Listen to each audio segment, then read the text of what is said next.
کسی بھی اہم امر کے پیش آنے، مصیبت کے نازل ہونے اور رنج و غم و اندوہ کے موقع پر حضرت امام زین العابدین علیہ السلام کی دعا۔ بسم اللہ الرحمن الرحیم۔ شروع نام سے اللہ کے جو بڑا مہربان نہایت رحم کرنے والا ہے۔ یا من تحل به عقد المکارم ویا من یفأ به حد الشدائد۔ اے وہ جس کے ذریعے ناگوار حالات کے عقدے کھل جاتے ہیں، اور اے وہ جس کے سبب سے سختیوں کی باڑھ کند ہو جاتی ہے۔ وَيَا مَنْ يُلْتَمَسُ مِنْهُ الْمَخْرَجُ إِلَى رَوْحِ الْفَرَاجِ ذَلَّتْ لِقُدْرَتِكَ الصِّعَابِ۔ اور اے وہ جس سے وسعت و اطمینان کی طرف جانے کا راستہ مانگا جاتا ہے، تیری قدرت کے سامنے سختیاں نرم ہو گئیں۔ وَتَسَبَّبَتْ بِلُطْفِكَ الْأَسْبَابِ وَجَرَى بِقُدْرَتِكَ الْقَضَاءِ۔ اور تیرے ہی لطف سے اسباب فراہم ہو گئے، اور تیری ہی قوت سے فیصلے نافذ ہو گئے۔ ومضت على إرادتك الأشياء فهي بمشيتك دون قولك مؤتمرا۔ اور تیرے ہی ارادے سے تمام چیزیں چل رہی ہیں کہ وہ تیری مشیت کی بلا کہے پابند ہیں۔ وبإرادتك دون نهيك منزجرا، أنت المدعو للمهمات وأنت المفزع في الملمات۔ اور تیرے ارادے کے سامنے بغیر منع کیے ہوئے رکی ہوئی ہیں۔ تو ہی ہے جسے اہم امور میں پکارا جاتا ہے، اور تو ہی ہے جس سے مشکلات میں پناہ مانگی جاتی ہے۔ لا يندفع منها إلا ما دفعت ولا ينكشف منها إلا ما كشفت۔ کوئی مصیبت تیرے بغیر رفع نہیں ہو سکتی ہے، اور کوئی مشکل تیرے بغیر حل نہیں ہو سکتی ہے۔ وقد نزل بي يا رب ما قد تكأدني ثقل وألم بي ما قد بهضني حمل۔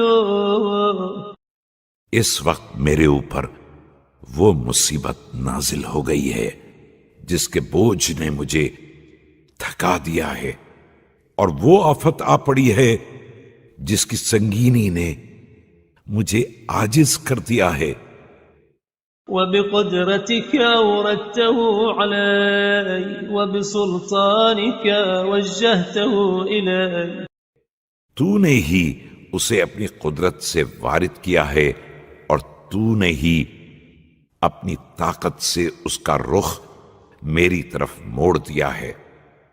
فلا مصدر لما أوردت ولا صارف لما وجهت ولا فاتح لما أغلقت۔ اور اب وارد ہو جانے والے کو نکالنے والا، اور آنے والے کو موڑنے والا، اور بند دروازوں کا کھولنے والا۔ ولا مغلق لما فتحت ولا ميسر لما عسرت ولا ناصر لمن خذلت۔ اور کھلے راستوں کا بند کرنے والا، اور مشکلات کا آسان کرنے والا، اور بے سہارا کی امداد کرنے والا تیرے علاوہ کوئی نہیں ہے۔ فصل على محمد وآله وافتح لي يا رب باب الفرج بطولك۔ لہذا محمد و آل محمد پر رحمت نازل فرما، اور میرے لیے اپنے کرم سے سکون کا دروازہ کھول دے۔ واكسر عني سلطان الهم بحولك وأنلني حسن النظر فيما شكوت۔ اور میری خاطر اپنی قوت سے رنج و غم کا زور توڑ دے. میں نے جس بات کی فریاد کی ہے اس کے لیے اپنی بہترین نظر عنایت فرما دے.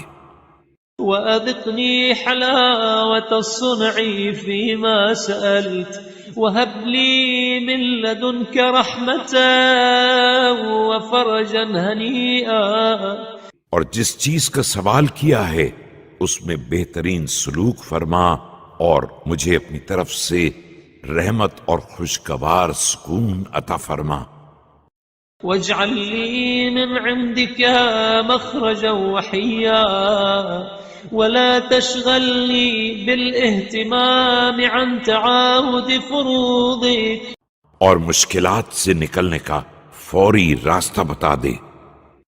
مجھے مشکلات کی فکر میں مبتلا ہو کر واجبات کے خیال واستعمال سنتك فقد ضقت لما نزل بي يا رب ذرعا.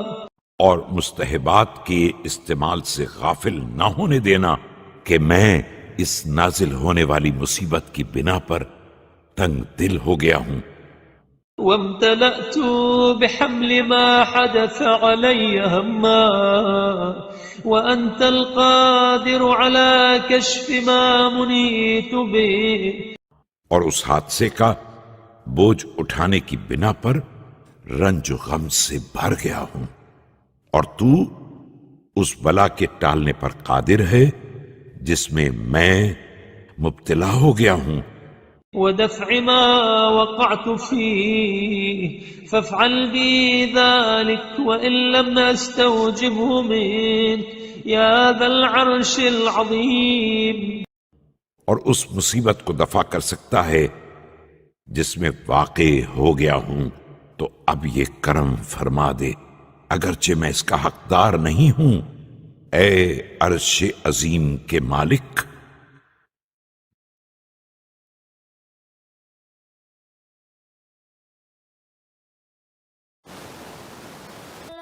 الشيطان الرجيم بسم الله الرحمن الرحيم إنما يريد الله ليذهب عنكم الرجس أهل البيت ويطهركم تطهيرا. اللهم صل على محمد وآل محمد. بسم الله الرحمن الرحيم عن جابر بن عبد الله الأنصاري أنه فقال عن فاطمة الزهراء عليه السلام بنت رسول الله صلى الله عليه وآله قال سمعت فاطمة أنها قالت دخل علي أبي رسول الله في بعض الأيام فقال السلام عليك يا فاطمة فقلت عليك السلام. قال إني يجد في بدني ضعفا فقلت له أعيذك بالله يا أباته من الضعف. فقال يا فاطمة ائتيني بالكساء اليماني فغطيني به.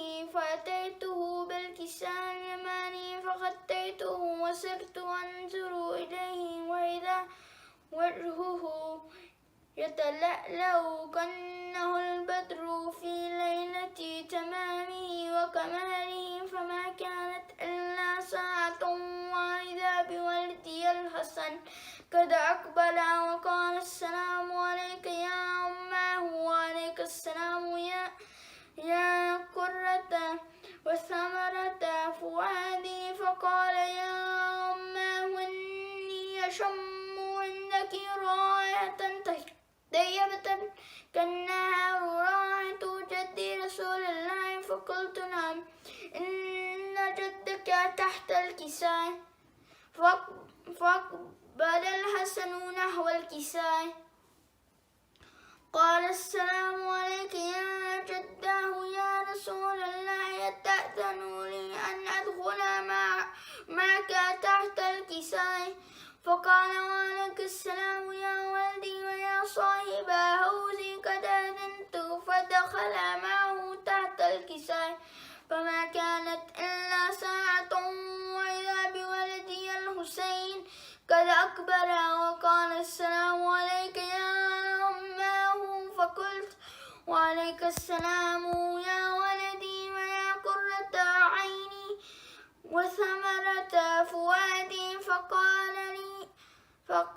فقال لي يا أماه إني أشم عندك رائحة طيبة كالنار رائحة جدي رسول الله صلى الله عليه وآله. فقلت نعم إن جدك وأخا تحت الكساء. فدنا الحسين نحو الكساء وقال السلام عليك يا جداه، السلام عليك يا من اختاره الله، أتأذن لي أن أكون معكما تحت الكساء؟ فقال وعليك السلام يا ولدي ويا شافع أمتي، قد أذنت لك. فدخل معهما تحت الكساء. فأقبل عند ذلك الأب الحسن علي بن أبي طالب وقال السلام عليك يا بنت رسول الله. فقلت وعليك السلام يا أبا الحسن ويا أمير المؤمنين. فقال يا فاطمة إني أشم عندك رائحة طيبة كالنار رائحة أخي وابن عمي رسول الله. فقلت نعم، ها هو ولديك تحت الكساء. فأقبلوا علي نحو الكساء وقال السلام عليك يا رسول الله، أتأذن لي أن أكون معكم تحت الكساء؟ قال له وعليك السلام يا أخي ويا وسيلي وخليفتي وصاحب لواء، قد أذنت لك. فدخل علي تحت الكساء ثم أتيته نحو الكساء فقلت السلام عليك يا أباته يا رسول الله، أتأذن لي أن أكون معكم تحت الكساء؟ قال وعليك السلام يا بنتي ويا بسعتي، قد أذنت لك.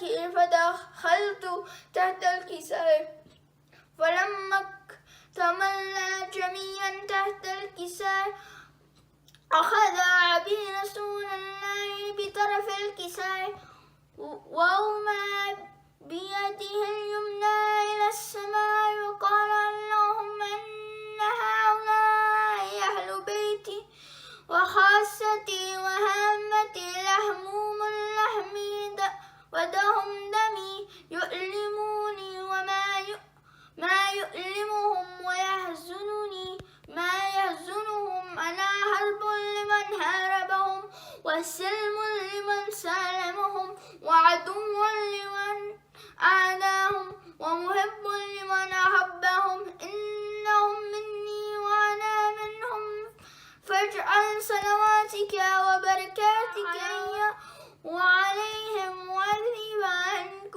عنهم الرجس وطهرهم تطهيرا. اللهم صل على محمد وعلى محمد. وقال الله عز وجل يا ملائكتي ويا سكان السماوات إني ما خلقت سماء مبنية ولا أرضا مدهية ولا قمرا منيرا ولا شمسا مزية ولا فلكا يدور ولا بحرا يجري ولا فلكا يسري في محبة هؤلاء الخمسة الذين هم تحت الكساء. فقال الأمين جبرائيل يا ربي ومن تحت الكساء؟ فقال عز وجل هم أهل بيت النبوة ومعدن الرسالة، هم فاطمة وأبوها وبعلها وبنوها. اللهم صل على محمد وعلى محمد. فقال جبرائيل يا ربي أتأذن لي أن أهبط إلى الأرض ليكون معهم سادسا؟ فقال الله نعم، قد أذنت لك. فهبط الأمين جبرائيل وقال السلام عليك يا رسول الله العلي الأعلى، يقرئك السلام عليك ويخصك بالتحية والإكرام ويقول لك إذا وجل لي إني ما خلقت سبا مبنية ولا عزا مدهية ولا قمرا منيرا ولا شمسا مزيرة ولا فلكا يدور ولا بحرا يجري ولا فلكا يسري إلا لأجلكم ومحبتكم، وقد أذن لي أن أدخل معكم فهل تأذنوا لي يا رسول الله؟ فقال رسول الله وعليك السلام يا أمينا وحينا إنه نعم قد أذنت لك.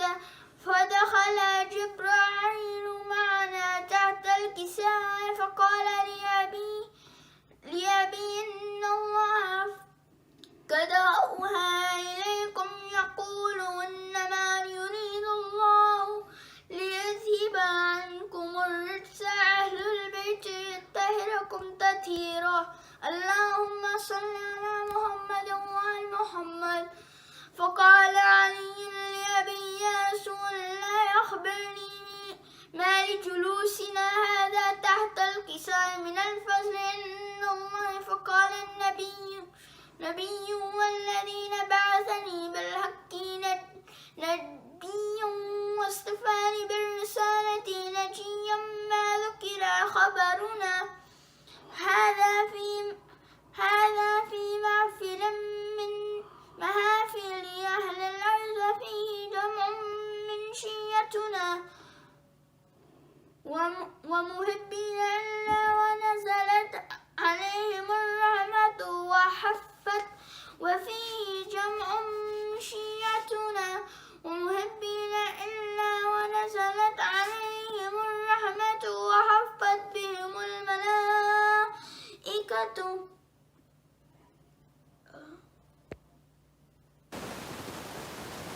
واستغفرت لهم إلى أن يتفرقوا. فقال علي إذا والله فزنا وفداشيتنا ورب الكعبة. فقال النبي ثانيا يا علي والذين بعثني بالحق نبيا واصطفاني بالرسالة نجيا ما ذكر خبرنا هذا في محافل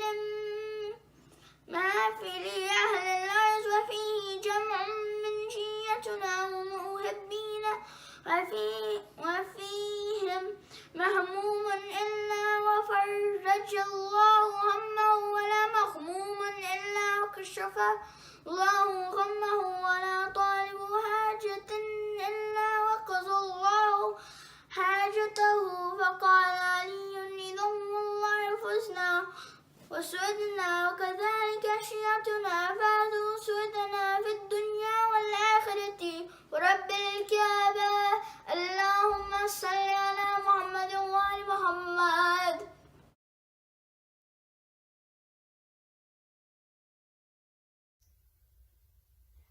اللهم صل على محمد وآل محمد.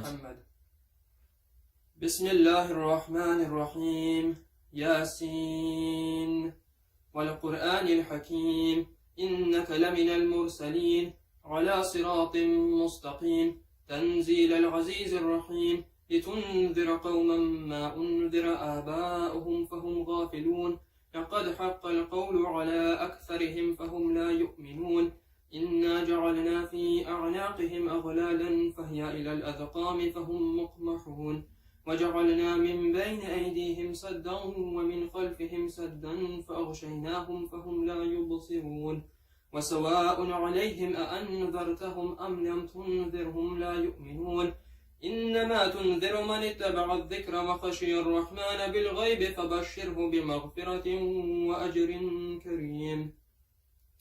إنا نحن نحيي الموتى ونكتب ما قدموا وآثارهم وكل شيء أحصيناه في إمام مبين.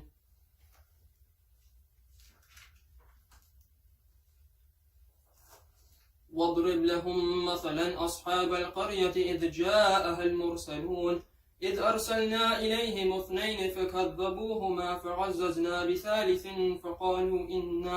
فقالوا إنا إليكم مرسلون. قالوا ما أنتم إلا بشر مثلنا وما أنزل الرحمن من شيء إن أنتم إلا تكذبون. قالوا ربنا يعلم إنا إليكم لمرسلون وما علينا إلا البلاغ المبين. قالوا إنا تطيرنا بكم لئن لم تنتهوا لنرجمنكم وليمسنكم منا عذاب أليم. قالوا طائركم معكم أئن ذكرتم بل أنتم قوم مسرفون. وجاء من أقصى المدينة رجل يسعى قال يا قوم اتبعوا المرسلين اتبعوا من لا يسألكم أجرا وهم مهتدون. وما لي لا أعبد الذي فطرني وإليه ترجعون. أأتخذ من دونه آلهة إن يردني الرحمن بضر لا تغن عني شفاعتهم شيئا ولا ينقذون. إني إذا لفي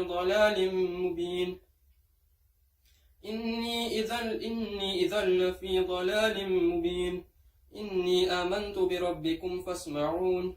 قيل ادخل الجنة قال يا ليت قومي يعلمون بما غفر لي ربي وجعلني من المكرمين.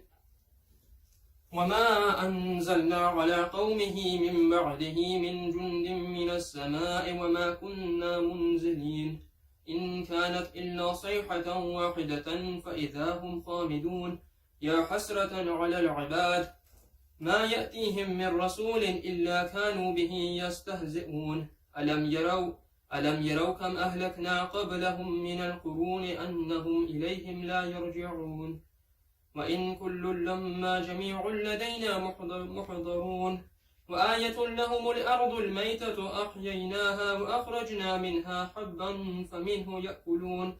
وجعلنا فيها جنات من نخيل وعناب وفجرنا فيها من العيون ليأكلوا من ثمره وما عملته أيديهم أفلا يشكرون. سبحان الذي خلق الأزواج كلها مما تنبت الأرض ومن أنفسهم ومما لا يعلمون.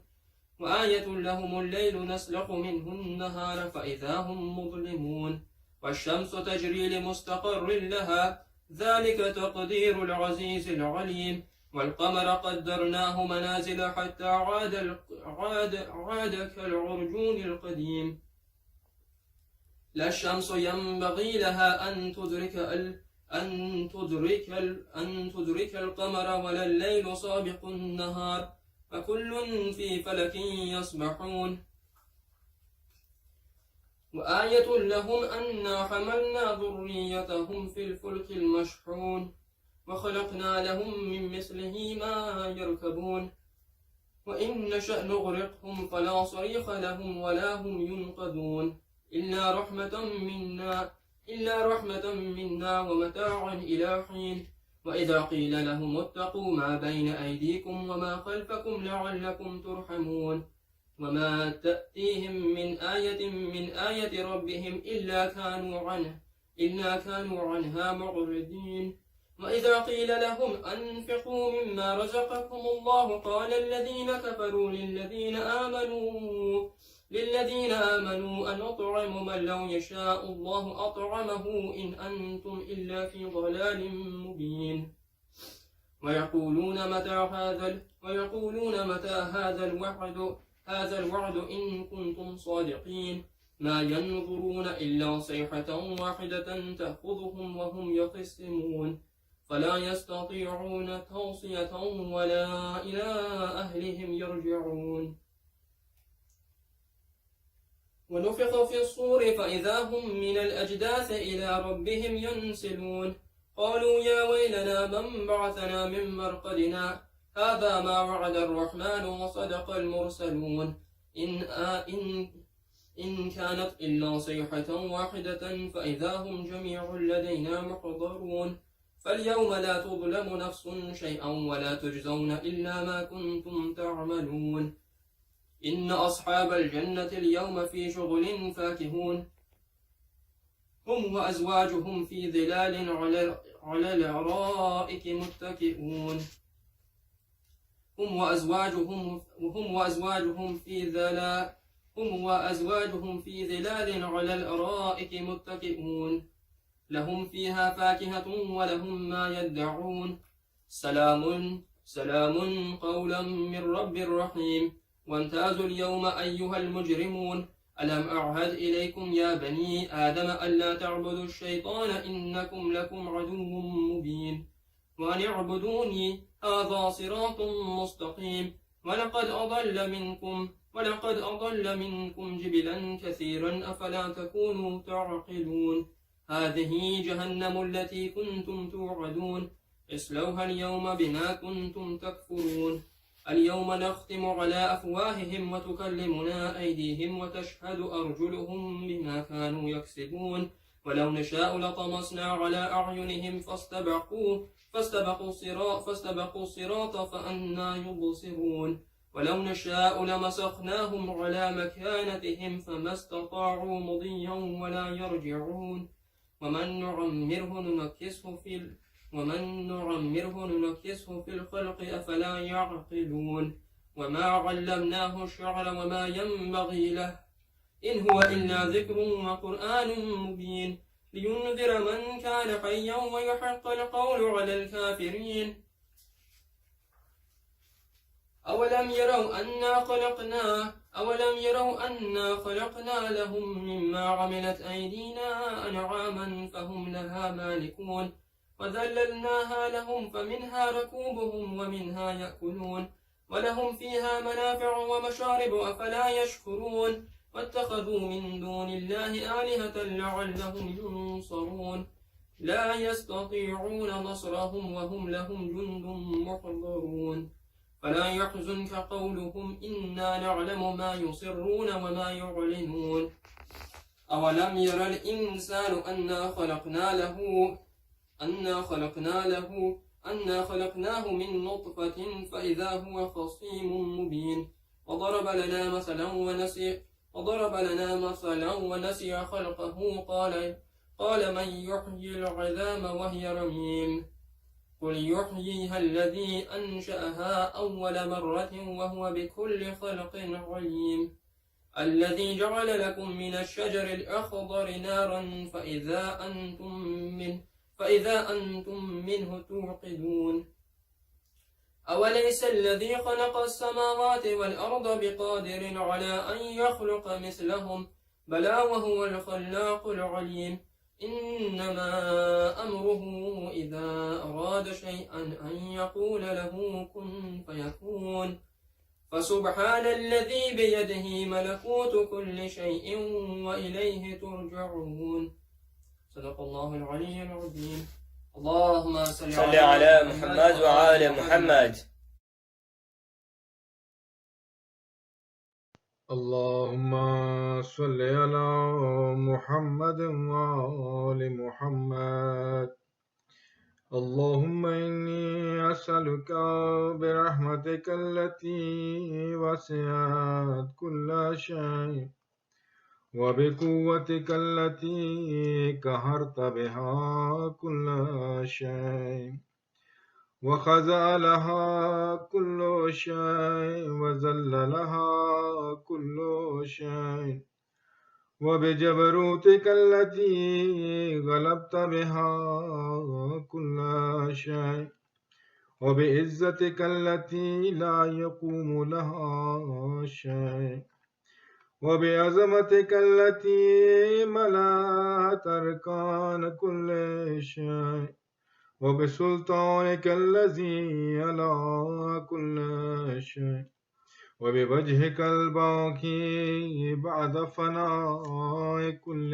شيء وبأسمائك التي ملأت أركان كل شيء وبعلمك الذي أحاط بكل شيء وبنور وجهك الذي أضاء له كل شيء يا نور يا قدوس يا أول الأولين ويا آخر الآخرين اللهم اغفر لي الذنوب التي تعتق الإسلام اللهم اغفر لي الذنوب التي تنزل النكام اللهم اغفر لي الذنوب التي تغير النعم اللهم اغفر لي الذنوب التي تعبس الدعاء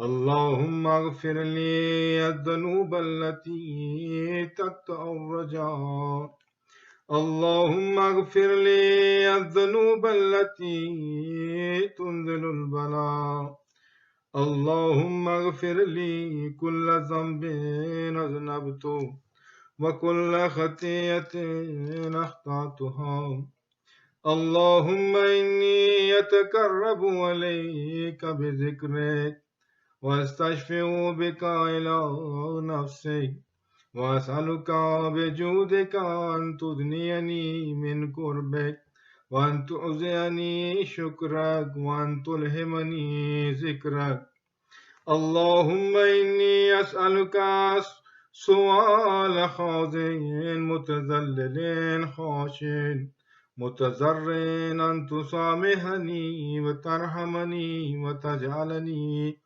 باسمك راضيا قانعا وفي جميع الأحوال متواضعا اللهم وأسألك سؤال من اشتدت فاقته وأنزل بك عند الشدائد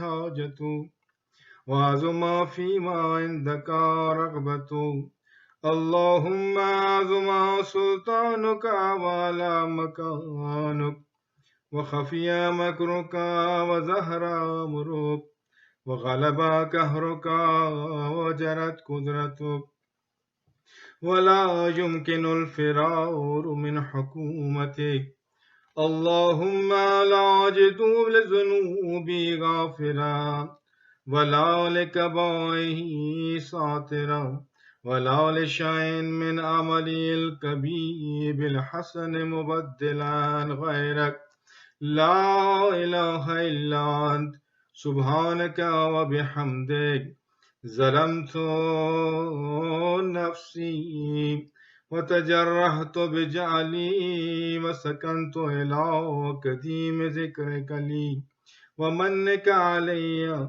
اللهم مولاي كم من كبيه سترت وكم من فاضح من البلاء أكلت وكم من إسار وكيت وكم من مكروه دفعت وكم من صناع جميل لست أهلا له نشرت اللهم أعظم بلاي وفرت بي سوء وكسرت بي أعمالي وكعدت بي أغلالي وحبسني النفعي بعد عملي وخدعتني الدنيا بغرورها ونفسي بجنايتها ومطالي يا سيدي فأسألك بعزتك ألا يعجب عنك دعائي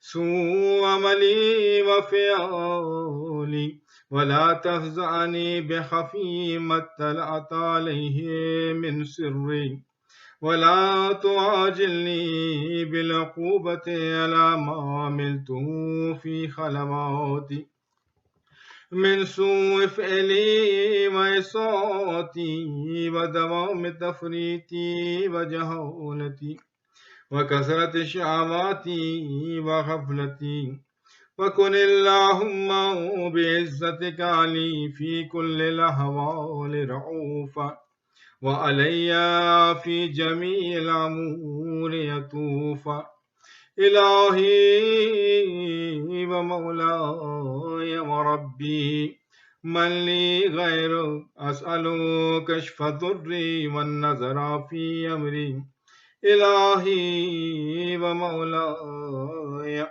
أجريت علي حكما اتبعت فيه هوى نفسي ولم أعترس فيه من تزييني عدوي فغراني بما هوى وأسعده ولا ذلك الكذا فتجاوزت بما جرى علي ومن ذلك بعد حدودك وخالفت بعد أوامرك فلك الحمد علي في جميع ذلك ولا حجة لي فيما جرى علي في كذا والزمني حكمك وبلاغك وقد آتيتك يا إلهي بعد تقصيري وإسرافي على نفسي معتذرا نادما منكسرا مستكيلا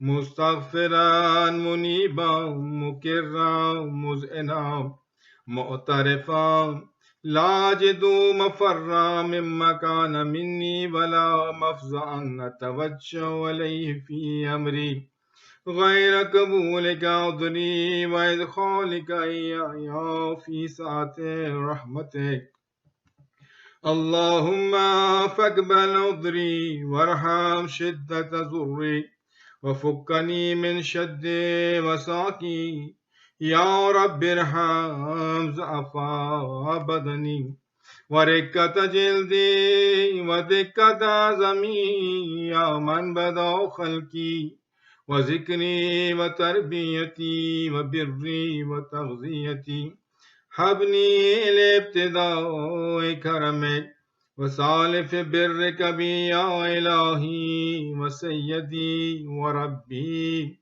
أتراك معذبي بنارك بعد توحيدك وبعد من طوى عليه قلبي من معرفتك ولهج به لساني من ذكرك واعتقده ضميري من حبك وبعد صدق اعترافي ودعائي خاضعا لربوبيتك هيهات أنت أكرم من أن تزيع من ربيت أو تبعد من أدنيت أو تشرد من آويت أو تسلم إلى البلاء من كفيت ورحمته وليت شعري يا سيدي وإلهي ومولاي أتسلط النار على وجوه خرت لعظمتك ساجدا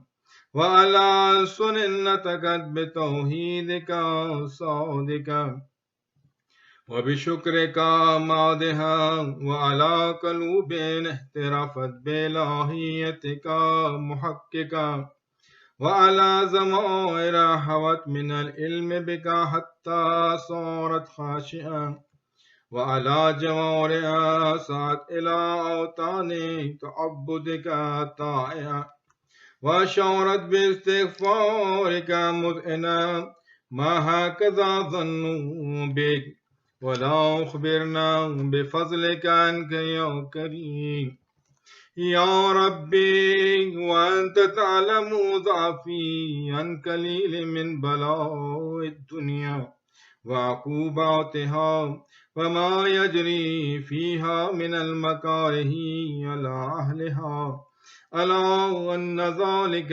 بلاء مكرون قليل مكسون يسير بكاء كثير مدة فكيف احتمالي لبلاء الآخرة وجليل وقوع المكاره فيها وهو بلاء تطول مدته ويدوم مقامه ولا يخفف عن أهله لأنها لا يكون إلا عن غضبك وانتقامك وسخطك وهذا ما لا تقوم له السماوات والأرض يا سيدي فكيف لي وأنا عبدك الضعيف الذليل الحقير المسكين المستكين يا إلهي وربي وسيدي ومولاي لأي الأمور عليك أشكو ولما من هذا الجوع وأبكي لعليم العذاب وشدته أم لطول البلاء ومدته فلئن سيرتني في العقوبات مع أعدائك وجمعت بيني وبين أهل بلائك وفرقت بيني وبين أحبائك وأوليائك فهبني يا إلهي وسيدي ومولاي وربي صبرت على عذابك فكيف أصبر على فراقك وهبني صبرت على حر نارك فكيف أصبر عن النظر إلى كرامتك أم كيف أسكن في النار ورجائي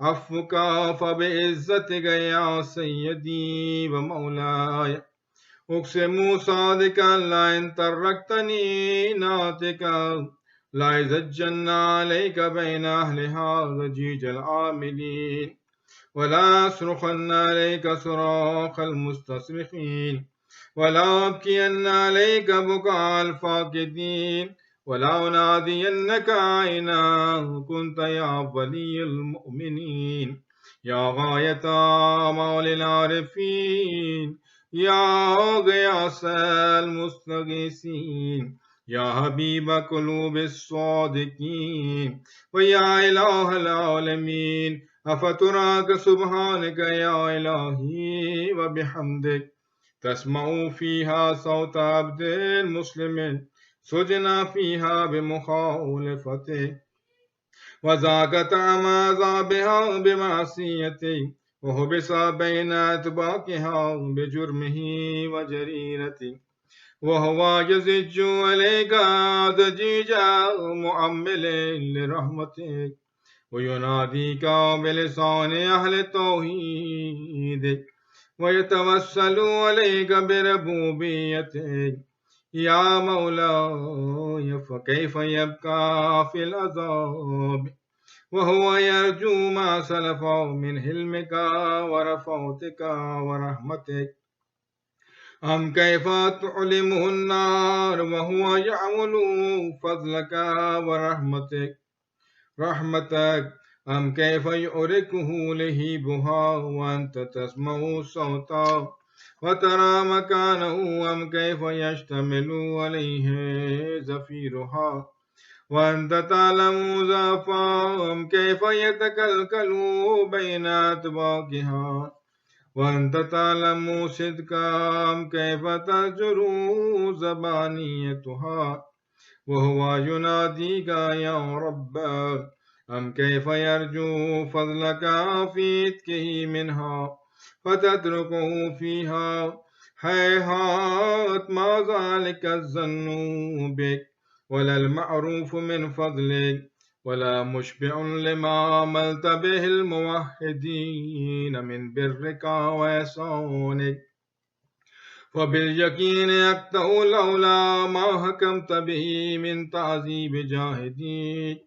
وكذيت به من إخلاد معانديك لجعلت النار كلها بردا وسلاما وما كان لأحد فيما مكر ولا مقام لكنك تقدست أسماءك أقسمت أن تملها من الكافرين من الجنة والناس أجمعين وأن تخلد فيها المعاندين وأن تجل ثناؤك كنت مبتدئا وتطولت بالإنعام متكرما أفمن كان مؤمنا كمن كان فاسقا لا يستوون إلهي وسيدي فأسألك بالقدرة التي قدرتها وبالقضية التي حتمتها وحكمتها وغلبت من عليه أجريتها أن تهب لي في هذه الليلة وفي هذه الساعة كل جرم أجرمت وكل ذنب أذنبت وكل كبيه أسررت وكل جهل عملته كتمته أو أعلنت أخفيته أو أظهرته وكل سيئة أمرت بإثباتها الكرام الكاتبين الذين وكلتهم بحفظ ما يكون مني وجعلتهم شهودا علي مع جواره وكنت أنت الرقيب علي من ورائهم والشاهد لما خفي عنهم وبرحمتك أوفيت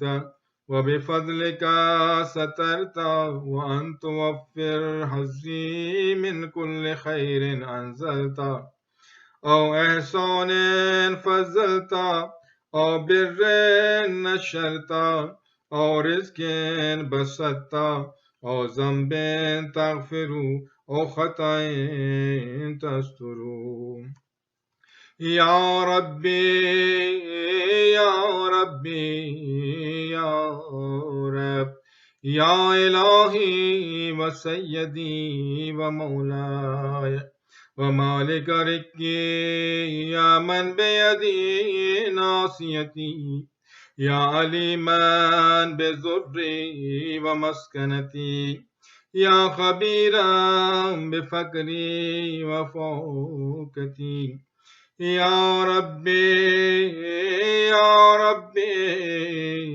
يا رب أسألك بحقك وقدسك وعظم صفاتك وأسمعك أن تجعل أوقاتي في الليل والنهار بذكرك معمورا وبخدمتك موصولا وأعمالي عندك مقبولا حتى تكون أعمالي وأورادي كلها وردا واحدا وحالي في خدمتك سرمدا يا سيدي يا من عليه مؤولي يا من عليه شقوت أهوالي يا ربي يا ربي يا رب كوفي على خدمتك جواره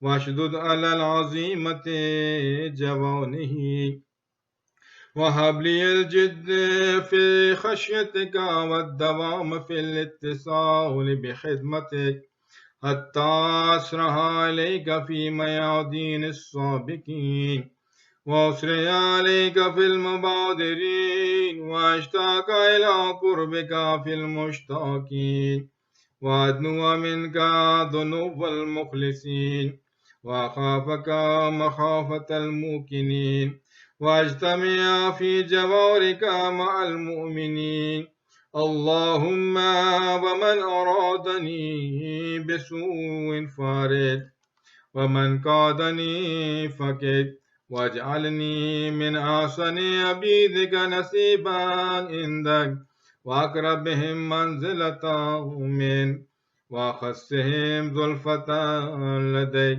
فإنه لا ينال ذلك إلا بفضلك وجدني بجودك وعطف علي بمجدك واحفظني برحمتك واجعل لساني بذكرك لهجا وقلبي بحبك متيما ومن علي بحسن إجابتك واكلني يسرتي واغفر لي زلتي فإنك قضيت على عبادك بعبادتك وأمرتهم بدعائك وزمنت لهم الإجابة وعليك يا ربي نسبت وجهي وإليك يا ربي مددت يدي وبعزتك استجب لي دعاي وبلغني مناي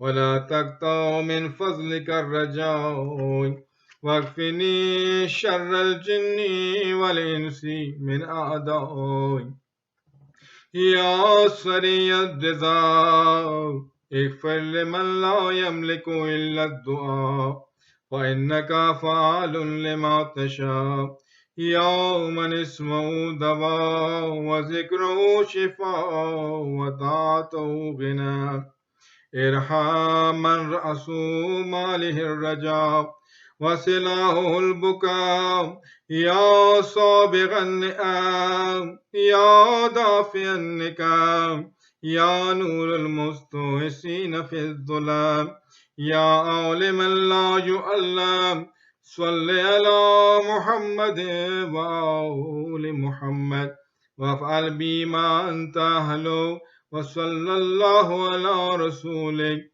والأئمة الميامين من عليك وسلم تسليما كثيرا اللهم صل على محمد وآل محمد.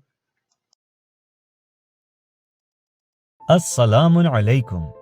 The Al-Mahdi Islamic Community Center building project team is excited to announce that we are ready for construction.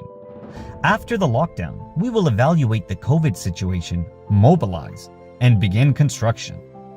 Located at Markham Road and Steeles Avenue, this new center will be easily accessible from all areas of the GTA.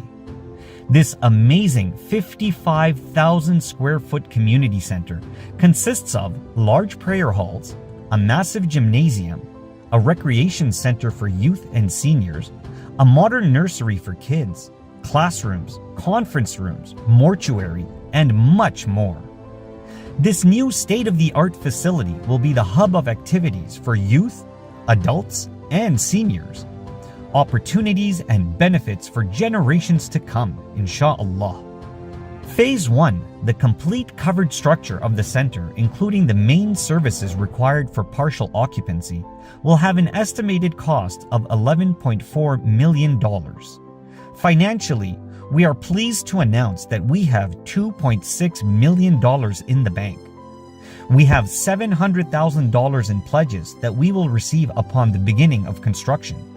We have $2 million in a no-interest loan from a donor, and the bank will provide a construction loan for $3 million.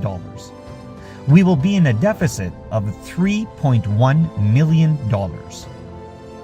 So in the name of Almighty, we invite you to become a part of this amazing Sawab-e Jariyah. Please donate to help with the construction of Al-Mahdi Islamic Community Center. On this blessed night, please sponsor a musalla for $1,500 or a brick for $500 in honor of your marhumeen. Let's work together to make this center a reality. Donate at cig.ca/donate.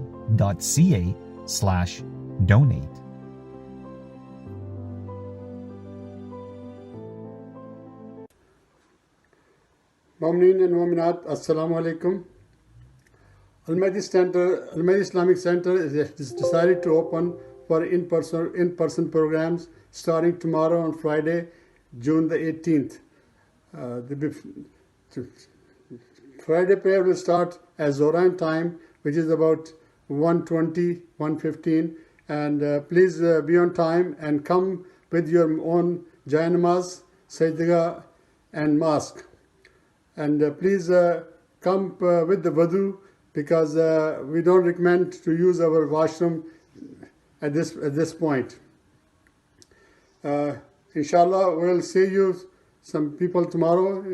But I just want to mention that there's a very limited limit on the number of people who can be inside the mosque tomorrow. So if the people coming in are too many, then we have to ask some people to stay outside. So please keep that in mind. And the second program we are holding is Jashn Wiladat Imam Ali Raza alayhi salam on Tuesday. The program starts 7:30 p.m. and that program will be in person in Al-Mahdi Islamic Center, and we have people sitting inside as well as outside in the lawn.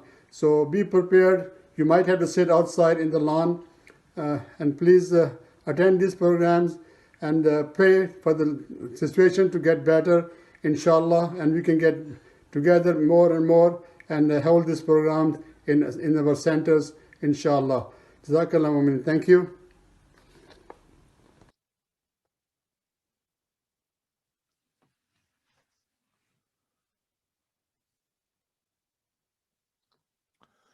Assalamu alaikum wa rahmatullahi wa barakatuh. Before I begin, if I can please ask you all to join me in reciting a Surah Fatiha. It is Thursday night, the night of the Marhumin. And if you can please include your Marhumin and mine, the Shuhada of Islam as well. And as well as Marhum Sayyid Nurul Hassan Rizvi, please. Fatiha. Bismillah ar-Rahman ar-Rahim. إياك نعبد وإياك نستعين اهدنا الصراط المستقيم.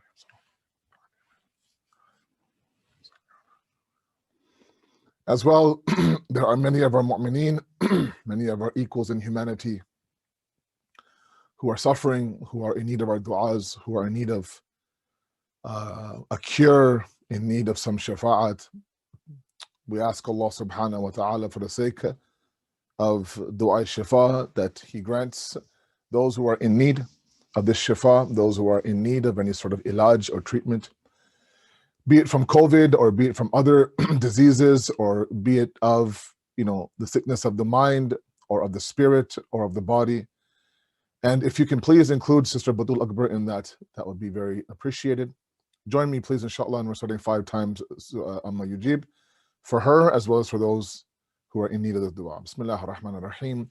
أما يجيب المضطر إذا دعا ويكشف السوء أما يجيب المضطر إذا دعا ويكشف السوء أما يجيب المضطر إذا دعا ويكشف السوء أما يجيب المضطر إذا دعا ويكشف السوء أما يجيب المضطر إذا دعا ويكشف السوء يا كاشف الضر والبلوى. We ask you, Allah subhanahu wa ta'ala, for the sake of this ayah karima, for the sake of Imam Sajjad bin Malik Karbala, that you grant those who are in need this shifa'i kamila, inshallah, specifically Sister Badul Akbar as well. أعوذ بالله من الشيطان الرجيم. بسم الله الرحمن الرحيم. الحمد لله الذي لا يبلغ مدحته القائلون ولا يحصي نعماءه العادون ولا يؤدي حقه المجتحدون الذي لا يدركه بعد الحمم ولا يناله غوص الفطن. ثم الصلاة والسلام على أشرف الأنبياء والمرسلين حبيب قلوبنا وطبيب نفوسنا وشفيع ذنوبنا سيدنا ومولانا أبي القاسم محمد.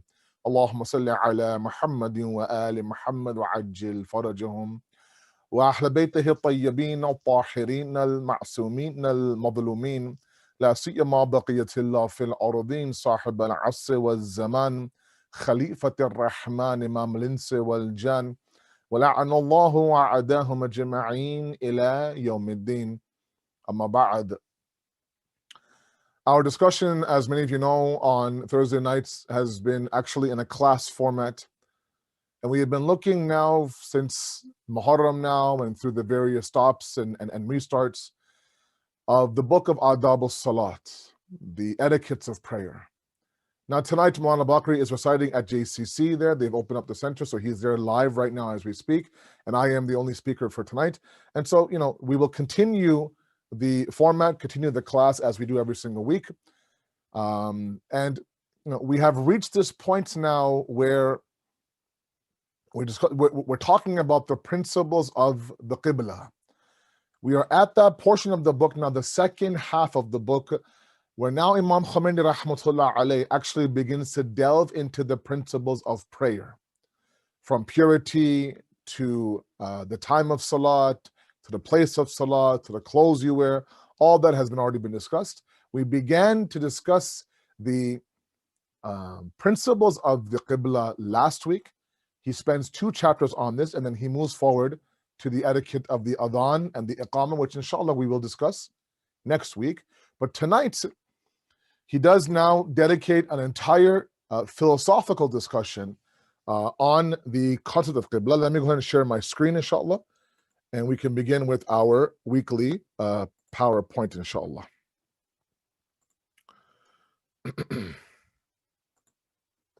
So as I mentioned, now we are, alhamdulillah, at class number 22, and we have reached now the etiquette and discipline of the Qibla. Last week, we talked a little bit about the exoteric dimension and the esoteric dimension. We talked about the zahir and the apparent of the Qibla being, of course, the Kaaba situated in Mecca in Saudi Arabia and its significance in that regard. And we also spoke a little bit about the batini and the internal and the hidden reality of the Qibla, being the idea of us, the rejection of all other paths and direction, and simply accepting Allah and that direction to be our direction towards our prosperity and our salvation. Imam Khomeini in chapter 33 now, again, every single week now, just so I don't lose anybody, and just in case someone new joins us, you guys can absolutely follow along online if you like with me, and sometimes it makes sense to go hand in hand. Those of you who have the PDF, chapter 33 in the PDF is what we're talking about. Otherwise, it is online. If you do a quick Google of Adab al-Salat, A-D-A-B-U-S Salat, you will find an al-islam.org link. You click on that, and you get to what you see on the screen. Discourse number 2, Objective 5, chapter number 2. And in here now, Imam Khomeini talks a little bit about a more philosophical discussion and opens up the esoteric dimension of the Qibla. And this topic that we touched upon last week, we talked about the idea that ultimately when we stand there in front of Qibla, facing, the northeast, let's say, to face kind of Mecca symbolically, we're actually announcing to ourselves the rejection of all other directions and paths. He expands on that in this chapter and talks about the idea that ultimately the standing in the direction of Qibla fulfills two innate realities inside every single human being. And by the way, since I'm here, let me mention this in brackets. I ask myself, first of all, I ask all of you, these discussions are meant to change our salat, perfect our salat, elevate our salat such that we benefit to the maximum amount that we can from our salat. Okay? So if you're able now to take a moment before your salat, right now after me will be Ziyarat al-Ashura, and then of course the Adhan al-Maghrib. Those of you who are praying, you can just take a moment, and as you lay out your musalla and you stand there and you face the Qibla, take a moment, 10 seconds, 20 seconds, 30 seconds, understand where you're facing externally now and in the heart of your hearts now. Okay?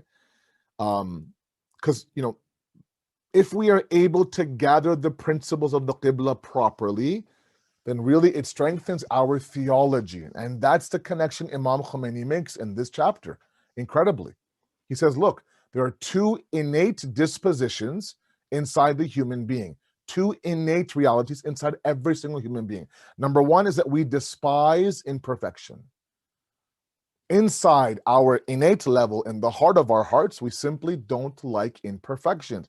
I can give you mundane, silly examples of things like a scratch in our car, or a thread on our clothing, or a hair on our food, or you name it.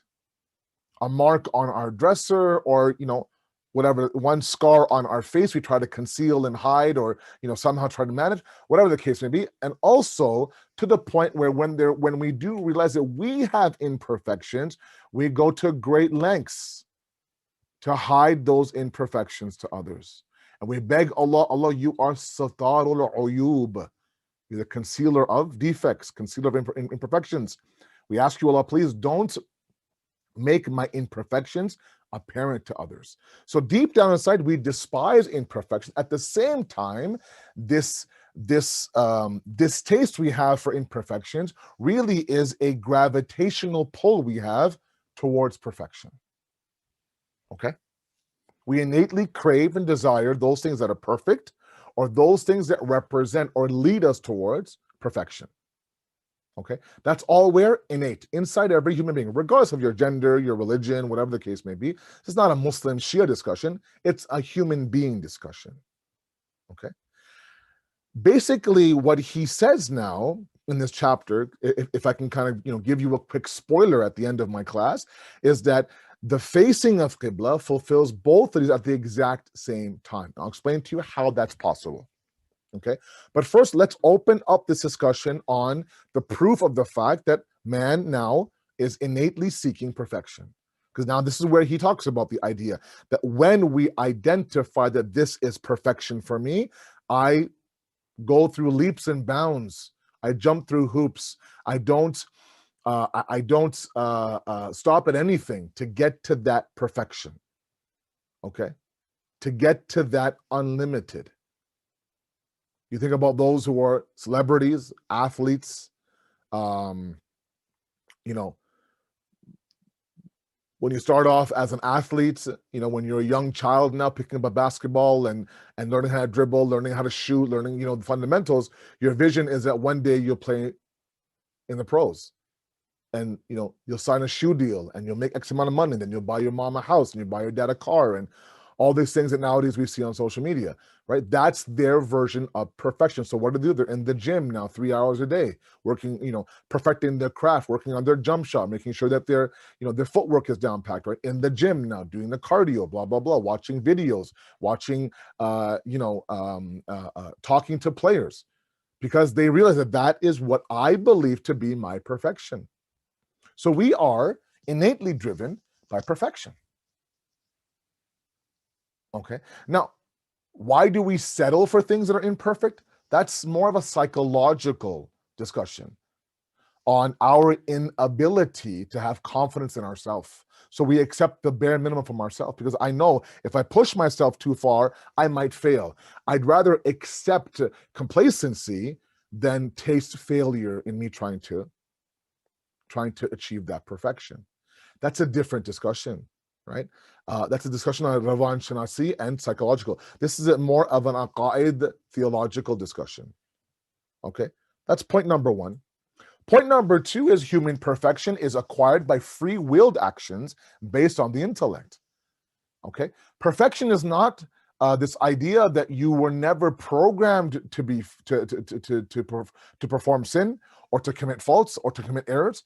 And so because you are sinless and error-free and you don't make any mistakes now, there's no distinction in that. There's no applause in that. There's no accomplishment in that. You weren't programmed. You don't have the capacity, and you don't have the ingredients to fall off the track. So the fact that you're on the track is no bearing on your success and on you as a person. But because you do have free will and the human being does have free will, that free will now is what is used now to achieve that level of perfection. The kamal, the distinction, the fada'il of a human being, the thing that makes him worthy of applause or her worthy of applause is when she is faced with a fork in the road. One path is destruction, one path is salvation, and she consciously chooses the path of salvation. Then, of course, she's begun the process of perfection. Then he's begun his own self-perfecting journey. Okay, so free will plays an absolute role in this idea of human perfection. Number two. Number three is that the practical rule of the intellect. Remember, our free will resides where? In our intellect. That's where we have rational thought, we have reason, we have logic, we have the idea of making decisions, sound arguments, pros and cons. The whole nine now exists in that one faculty called quwwat aqaliyya, right? The department of the intellect. Okay. So it is important that we understand that in that intellect there are certain rules that every human being has to follow. There are certain questions that are now being asked of us. And in front of you, those of you who are following me on the screen, you'll see that the three most important theoretical principles that reside in the intellect that must be answered is our origin, our destination, and our way, or our purpose, or our journey. Where do we come from? What are we doing here? Where are we going? Imam Ali says, may Allah have mercy upon the one who knows, right? Who knows? Min ain, fi ain, ila ain. Where they come from, what they're doing here, and where they're going. Eventually, now the ulama of aqaid say every human being goes through this self-discovery discussion that talks about, look, what am I doing here? What is all of this? Where is my origin? May not happen at 10, 11, 12, 14, 15. Eventually now, as the human being now gets a little bit now seasoned in life, they're bound to ask these fundamental questions. Okay? All of it is wrapped in the need for perfection. Right? I have to know where I came from, right? People spend a large amount of money hiring private investigators to try to figure out if they are adopted, who are my biological parents. They may pass away, that's fine. I still need to know where I come from. It's innate inside of us, right? It's innate. I want to know, my watan. I want to know my homeland. I want to know where I came from, blah, blah, blah. Sometimes we go through nostalgia. Oh, that's my hospital. And I went to school here, and we'll take our spouse and say, okay, I used to play baseball here, and this is where I grew up, and blah, blah, blah, and this and that. All of that now resides where? In the intellect, where we have this need, desire now to know where we are coming from. Okay? All this now, those who are following in the chapter, he talks about all of this now, very openly. Now, he goes a little bit deeper now, and please follow me. Okay? So we understand that man innately seeks perfection. That has been established, all the way from the mundane low level to the higher level, which is, if you stop and you ask yourself, why does the Prophet say loving the Ahlul Bayt is innate? It's fitri, because the Ahlul Bayt represent our manifestations of that perfection, that infallibility, that isma, and because they are themselves the epitome of perfection, we are drawn towards them. Those who now have bughz the Ahlul Bayt, or the hatred or animosity towards the Ahlul Bayt, are those who have turned off their fitrat or covered their innate nature. Okay? With veils of ignorance and veils of sin and veils of darkness. It's there, it's just covered, and they can't be led by it, nor can they see it. Okay? Right. Sorry, the font is a little bit small. I thought I fixed that, but I guess it didn't happen. Introspection into our inner desires reveals that the root of all of them is the impulse towards perfection, right? Why is it that I'm driven to have this or love this person, or I don't know, do this or do that? All of that, the one root cause is perfection. Okay, I really truly feel if I love this person and marry this person, they will fulfill me, they'll complete me, they'll make me whole. She's good for me, Maulana. He's good for me, Maulana. I have to marry him and him alone. If I go to that trip, if I eat this food, if I do this act, for example, those things are meant to fulfill me, fill me. I don't want there to be a gaping hole inside of me.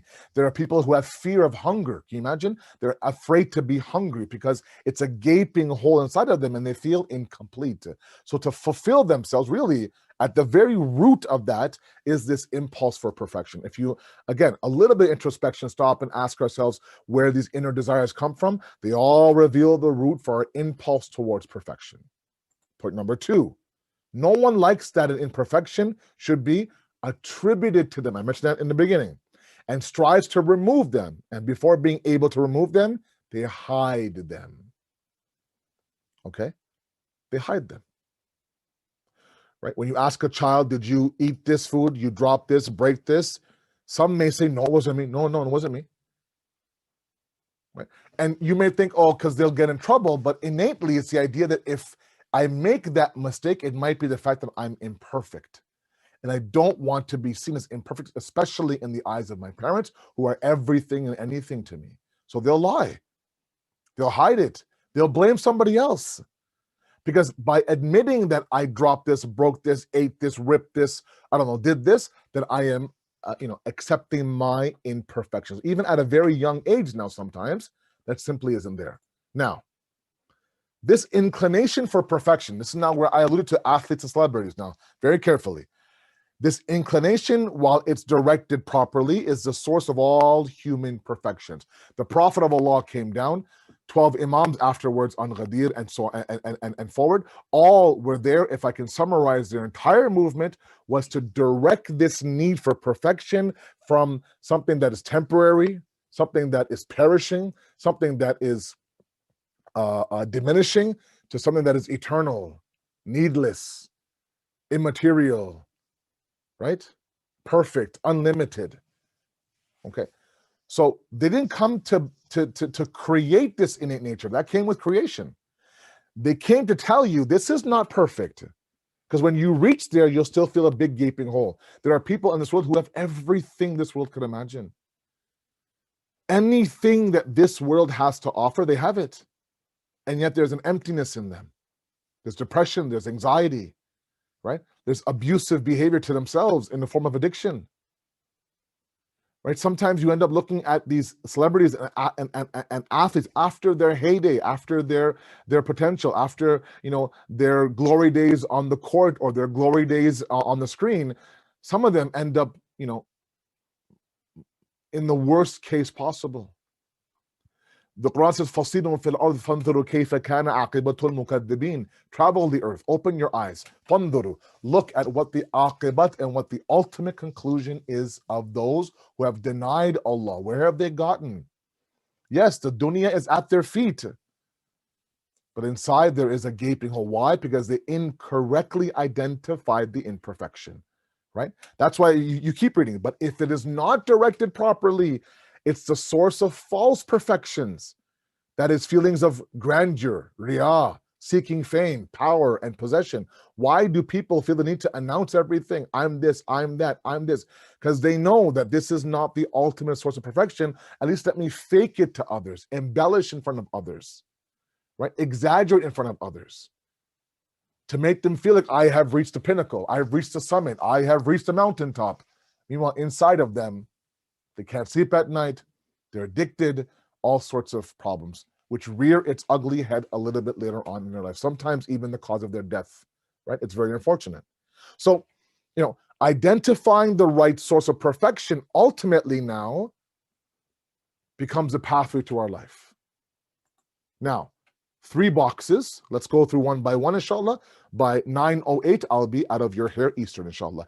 In the quest for the right worldview, man's innate need for perfection must be coupled with his detest for limits. We see limits as imperfections. We don't like limits. You can tell me, Asabai, we need limits. Fine, we need limits on highways. We need limits in our behavior. That's fine, but we don't like limits. Imagine now things like unlimited data, no speed limit on the highway, for example. All you can eat buffets, those are all unlimited, right? We love that kind of stuff.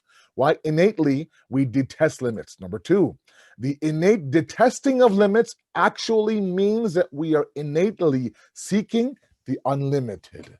Read that box again, please. The innate detesting of limits equals the innate need for the unlimited. We just don't realize it.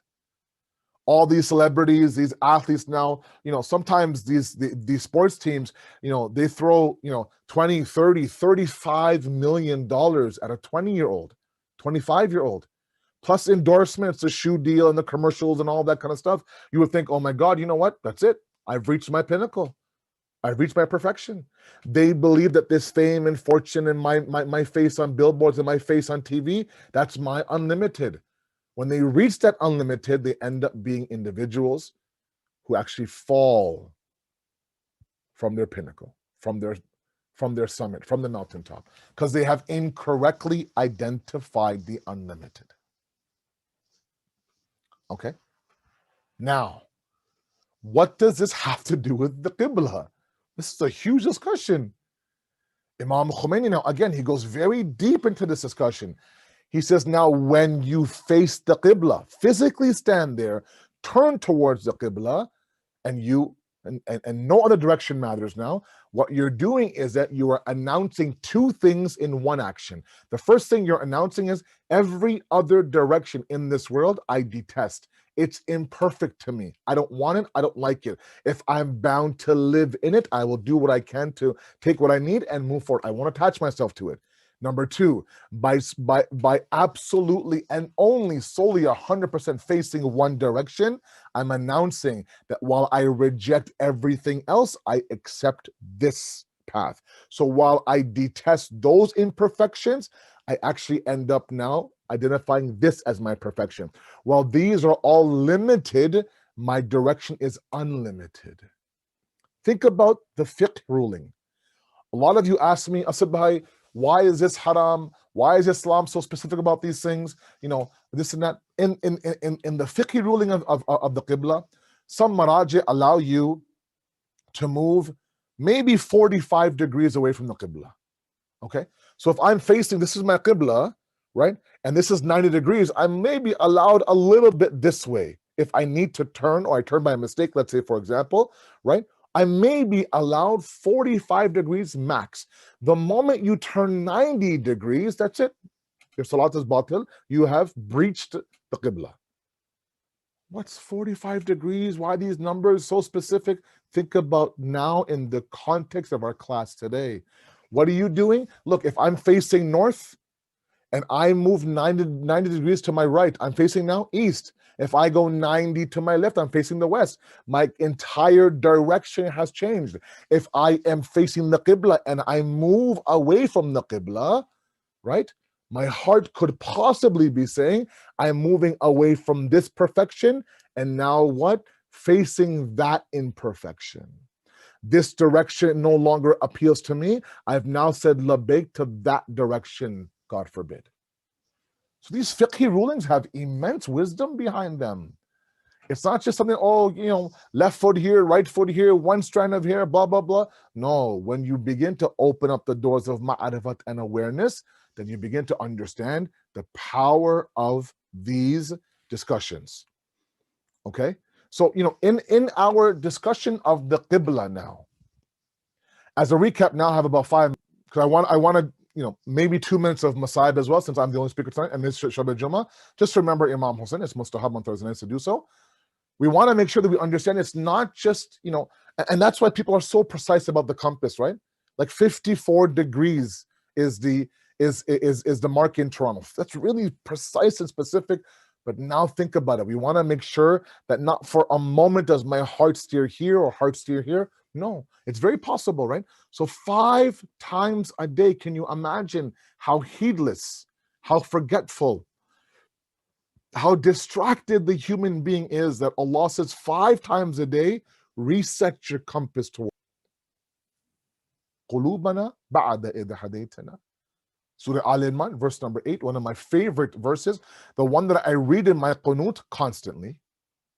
O our Lord, do not allow zayg to enter our hearts بَعْدَ إِذْ هَدَيْتَنَا, after you've already guided us. Meaning what? It's possible that even though I'm facing Allah and saying Allahu Akbar, now think about every line that you are saying while facing that direction, while facing that perfection, while facing that unlimited. I'm saying Allahu Akbar. Allah is greater than everything else that any other path has to offer. As great and as attractive and as instant as every other path it presents itself, I'm saying that Allah is greater than that, Allah is greater than that, Allah is greater than that. Now, some ulama say that this idea of greater and greatest is incorrect because we're comparing Allah to something, and laysa kamithlihi shay, Allah is like no other being. But the concept is that I am denouncing everything else. So the Qibla now represents the entire jumla and statement, which is the base and the proclamation of the deen of La ilaha illallah. That's where he's trying to take the reader, Imam Khomeini. The Qibla, the physical act of standing in front of Qibla, facing that Qibla, ensuring that you always check and recheck the Qibla inside your home, is meant to say, I am now standing in this direction. There could be a wall in front of you, could be a window in front of you, could be whatever in front of you, but your heart is saying that I have rejected La ilah, La ilah, La ilah, every other direction, illallah. Okay, and these are principles that stop and ponder when we do pray salat for a second, and know that this is what we are facing. This is why there's such intricate rules about salat. Every rule has levels and levels of meaning.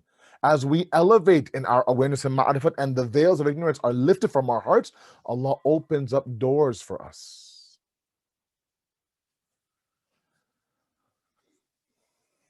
These are principles that Imam Hussein gave his life for on the plains of Ashura, on the plains of Karbala. These are the very principles. These very principles. And that's why in the grand scheme of things, to someone like Imam Hussein, no sacrifice is too big. It's incredible when you stop and think about that day of Ashura, from the Adhan of Ali Akbar in the morning until Asr Ashura when he gave his own life. It seemed as if the more difficult the test got, the more content Imam Hussein became. Allah.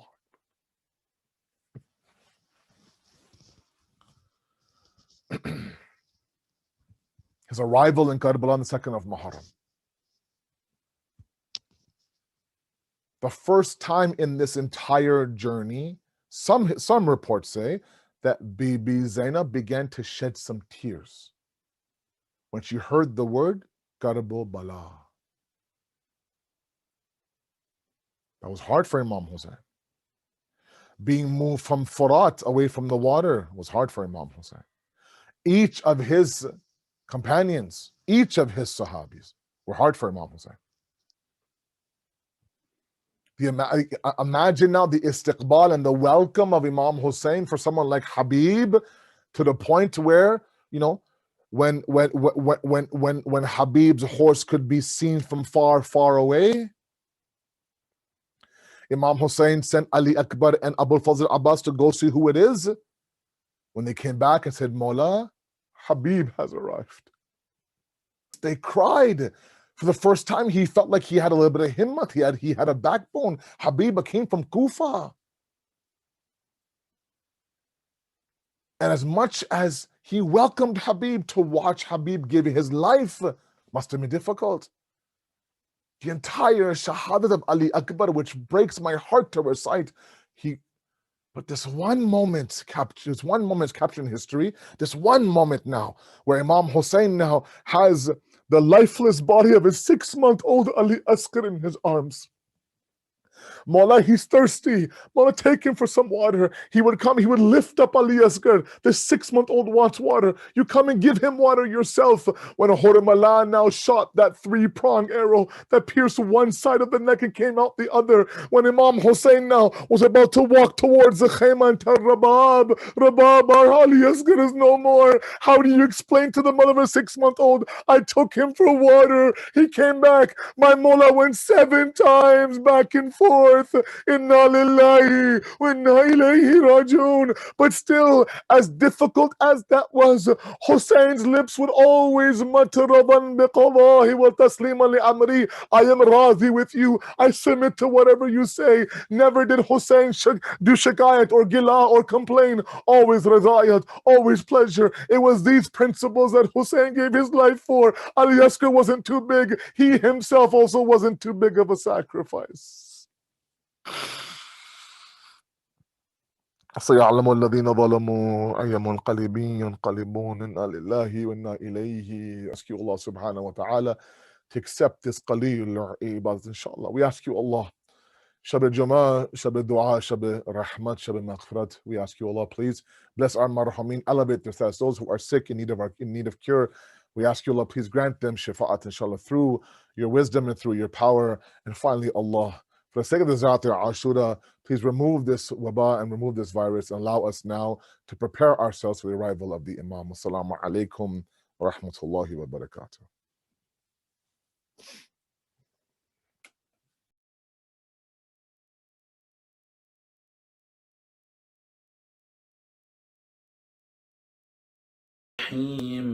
السلام عليك يا أبا عبد الله. السلام عليك يا ابن رسول الله. السلام عليك يا خيارة الله وابن خيارته. السلام عليك يا ابن أمير المؤمنين وابن سيد الوفيين. السلام عليك يا ابن فاطمة سيدة النساء العالمين. السلام عليك يا طال الله وابن طاله والوتر الموتور. السلام عليك وعلى الأرواح التي حلت بفنائك. عليكم مني جميعا سلام الله أبدا ما بقيت وبقي الليل والنهار. يا أبا عبد الله، لقد أرضمت الرزية وجلت وعظمت المصيبة بك علينا وعلى جميع أهل الإسلام. وجلت وعظمت مصيبتك في السماوات على جميع أهل السماوات. فلعل الله أمتنا أساس الظلم والجور عليكم أهل البيت، ولعل الله أمتان دفعتكم عن مقامكم وأزالتكم عن مراتبكم التي رتبكم الله فيها، ولعل الله أمتان قتلتكم، ولعل الله المماهدين لهم بالتمكين من قتالكم. بريت إلى الله وإليكم منهم ومن أشياعهم وأتباعهم وأوليائهم. يا أبا عبد الله، إني سلم لمن سالمكم وحرب لمن حاربكم إلى يوم القيامة. ولعل الله آل زياد وآل مروان، ولعل الله بني أمية قاطبة، ولعل الله بن مرجانة، ولعل الله عمر بن سعد، ولعل الله الشمر، ولعل الله أمة أسرجت وألجمت وتنقبت لقتالك بأبي أنت وأمي. لقد عظم مصابي بك، فأسأل الله الذي يكرم مقامك وأكرمني بك أن يرزقني طلب أبطالك مع إمام منفور من أهل بيت محمد صلى الله عليه وآله. اللهم اجعلني عندك وجيها بالحسين عليه السلام في الدنيا والآخرة. يا أبا عبد الله، إني أتقرب إلى الله وإلى رسوله وإلى أمير المؤمنين وإلى فاطمة وإلى الحسن وإليك بمولادك وبالبراءة ممن قاتلك ونفب لك الحرب، وبالبراءة ممن أسس الظلم والجور عليكم، وأبرأ إلى الله وإلى رسوله ممن أساس ذلك وبنى عليه بنيانه وجرى في ظلمه وجوره عليكم وعلى أشياعكم. بريت إلى الله إليكم ومنهم، وأتقرب إلى الله ثم إليكم بمولادكم ومولاد وليكم وبالبراءة من أعدائكم والنافبين لكم الحرب، وبالبراءة من أشياعهم وأتباعهم. إني سلم لمن سالمكم وحرب لمن حاربكم وولي لمن والاكم وعدو لمن أعداكم. فأسأل الله الذي يكرمني بمعرفتكم ومعرفة أوليائكم ورزقني البراءة من أعدائكم أن يجعلني معكم في الدنيا والآخرة، وأن يثبت لي عندكم قدم صدق في الدنيا والآخرة. وأسأله أن يبلغني المقام المحمود. وأسأل الله بحقكم وبالشأن الذي لكم عنده أن يعطيني بمصابكم أفضل ما يعطي مصابا بمصيبته، مصيبة ما أعظمها وأعظم رزيتها في الإسلام وفي جميع السماوات والأرض. اللهم اجعلني في مقامي هذا مما تناله منك صلوات ورحمة ومغفرة. اللهم اجعل محيا محمد وآل محمد ومماتي ممات محمد وآل محمد. اللهم إنا يوم عاشور تبركت به بنو أمية وابن آكلة الأكباد اللعين ابن اللعين على لسانك ولسان نبيك صلى الله عليه وآله في كل موطن وموقف وقف فيه نبيك صلى الله عليه وآله. اللهم لن أبا سفيان ومعاوية ويزيد بن معاوية عليهم منك اللعنة وبد العابدين. ويوم عاشور فرحت به آل زياد وآل مروان بقتلهم الحسين صلوات الله عليه. اللهم فضعف عليهم اللعنة منك والعذاب. اللهم إني أتقرب إليك في هذا اليوم وفي موقف هذا وأيام حياتي بالبراءة منهم واللعنة عليهم وبالمولاد لنبيك وآل نبيك عليهم السلام. اللهم لن ولا ظالم ظلم حق محمد وآل محمد وآخر تابعين له على ذلك. اللهم على الإصابة التي جهدت الحسين وشايعت وبايعت وتابعت على قتله. اللهم لنهم جميعا.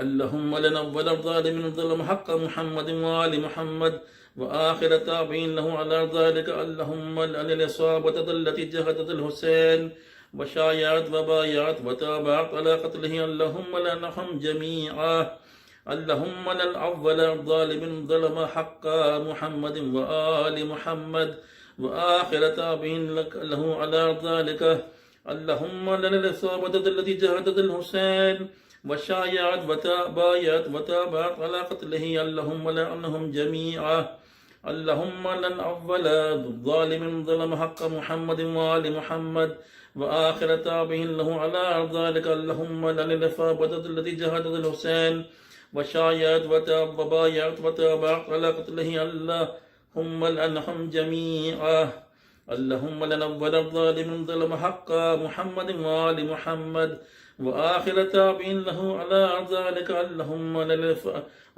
لن الإصابة التي جهدت الحسين وشايعت وبايعت وتابعت على قتله اللهم لعنهم جميعا السلام عليك يا أبا عبد الله وعلى الأرواح التي حلت بفنائك عليك مني سلام الله أبدا ما بقيت وبقي الليل والنهار ولجعل الله آخر العهد مني لزيارتكم السلام على الحسين وعلى علي بن الحسين وعلى أولاد الحسين وعلى أصحاب الحسين السلام عليك يا أبا عبد الله وعلى الأرواح التي حلت بفنائك عليك مني سلام الله أبدا ما بقيت وبقي الليل والنهار ولجعل الله آخر العهد مني لزيارتكم السلام على الحسين وعلى علي بن الحسين وعلى أولاد الحسين وعلى أصحاب الحسين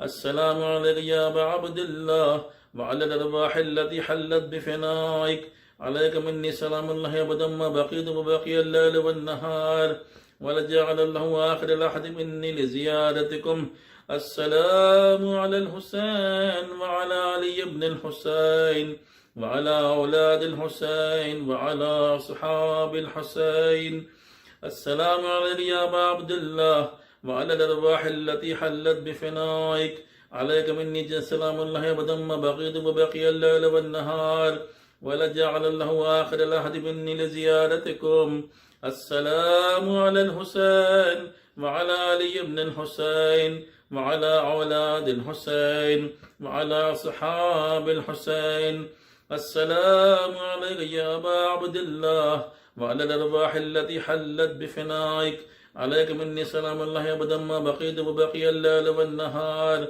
ولجعل الله آخر العهد مني لزيارتكم السلام على الحسين وعلى علي بن الحسين وعلى أولاد الحسين وعلى أصحاب الحسين اللهم خص أنت أول الظالم باللعن مني وابدأ به أولا ثم العن الثاني والثالث والرابع اللهم لن يزيد خامسة ولن عبد الله بن زياد وابن مرجانة وعمر بن سعد والشمر وآل أبي سفيان وآل زياد وآل مروان إلى يوم القيامة اللهم لك الحمد حمد الشاكرين لك على مصابهم الحمد لله على عظيم رزيتي اللهم ارزقني شفاعة الحسين يوم الورود وثبت لي قدم صدق عندك مع الحسين وأصحاب الحسين الذين بذلوا دون الحسين عليه السلام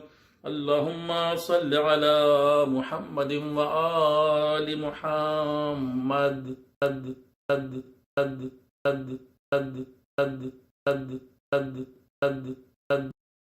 سبحان الله والحمد لله ولا إله إلا الله والله أكبر الله أكبر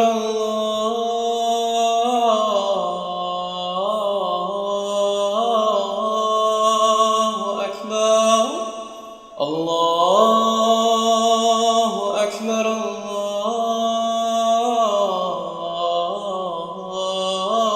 الله أكبر أشهد أن لا إله إلا الله أشهد أن لا إله إلا الله أشهد أن محمدا رسول الله أشهد أن محمدا رسول الله أشهد أن عليا ولي الله أشهد أن عليا حجة الله حي على الصلاة حي على الصلاة حي على الفلاح حي على الفلاح حي على خير العمل حي على خير العمل الله أكبر الله أكبر لا إله إلا الله لا إله إلا الله إن الله وملائكته يصلون على النبي يا أيها الذين آمنوا صلوا عليه وسلموا تسليما اللهم صل على محمد